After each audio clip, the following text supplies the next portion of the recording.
Guillaume Meurice, qui imite très bien Oui. tout le monde, va s'imiter lui-même. Vous n'êtes jamais dans la caricature, vous, Guillaume Meurice? Jamais, Bah, jamais voilà, la alors c'est à vous. précision. Moi, je vais vous parler du sort des réfugiés en France en ce moment. Autant dire qu'on va bien se marrer. J'en ai rencontré un, il s'appelle Aref. Il a 24 ans, il est afghan. Il a traversé au moins 10 pays pour sauver sa peau, caché dans des camions, des trains, des bateaux. Pourtant, il a toujours le sourire. Alors que je vous rappelle que quand vous faites porte de la Chapelle, porte de Champéret, vous faites tellement la gueule qu'on dirait François Fillon quand il se coince une couille dans son chapelet. Ah, donc prenez-en de la graine. Donc Aref, il a risqué sa vie pendant des mois pour rejoindre le pays des Lumières et de Cyril Hanouna, mais il mérite pas d'être français. Non, parce que pour le mériter, je vous rappelle qu'il faut que votre mère se soit explosé le périnée sur le territoire national. C'est ça qui compte. À 1 mètre près, à côté de la frontière, c'est loupé. Ça se joue, si j'ose dire, à un poil de cul. Une nationalité, c'est quelque chose de précis. Alors, comment il fait pour s'intégrer, Aref? Qu'est-ce qu'il a fait du peu d'argent qu'il avait? C'est de l'argent et tout le week-end, juste j'ai acheté 2-3 bières pour alcooliques personnes qui s'endorment dans les côtés du métro et côtés dans la rue.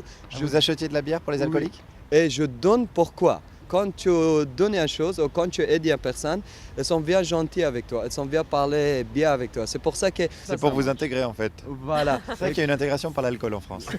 Voilà. Eh ben ça c'est bien vu, ça c'est le bon réflexe. Aref, il a payé des binous à des alcoolos qui traînaient en échange. Ils lui ont appris le français. Voilà, j'aurais pu dire c'est pas la méthode assimile, c'est la méthode Juliette Arnaud, mais on n'a plus le droit. Non, on n'a plus le droit, hein, bien évidemment, depuis la bien nommée loi Evin, qui nous interdit de mentionner Juliette Arnaud dans les chroniques.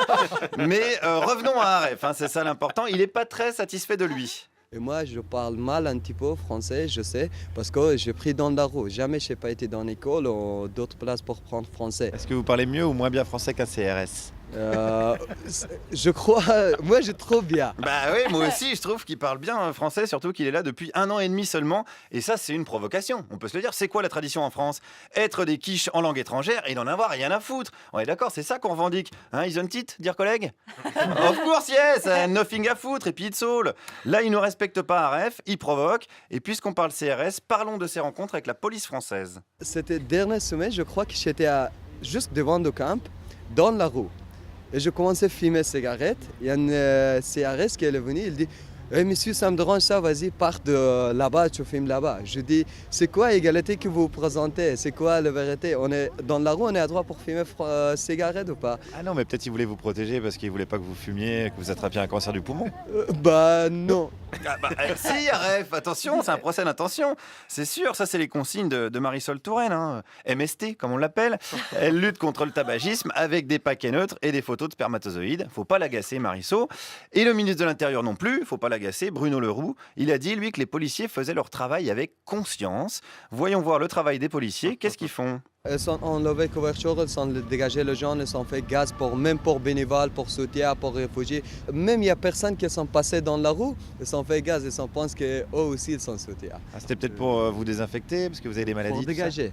Ah, pour dégager? Pour dégager parce qu'elles s'en aiment pas nous. Ah ouais, la police française n'aime pas les réfugiés? Bah merde alors, moi je pensais qu'on les payait pour protéger les plus faibles contre les plus forts, pour lutter contre le terrorisme, mais pas gazer des gens, détruire des tentes et confisquer des couvertures. Surtout qu'en ce moment il fait aussi froid dehors que dans le sourire de Michel Alliot-Marie. Bon, d'ailleurs les couvertures, qu'est-ce qu'ils en font? Les couvertures, elles sont enlevées, elles sont jetées dans la poubelle, je sais pas, elles sont prises, on ne sait pas jamais. Peut-être qu'ils avaient froid les policiers, on sait pas. Je crois oui, ils ont besoin parce qu'il fait froid maintenant.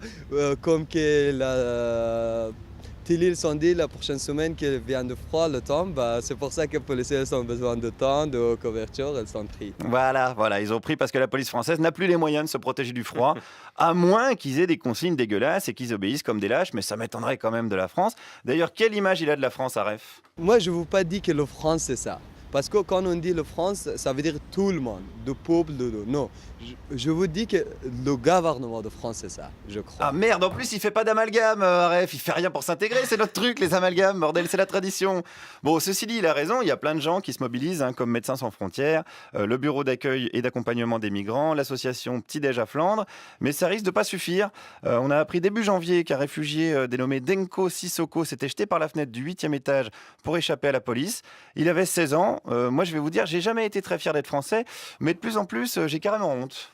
Guillaume Meurice, eh oui.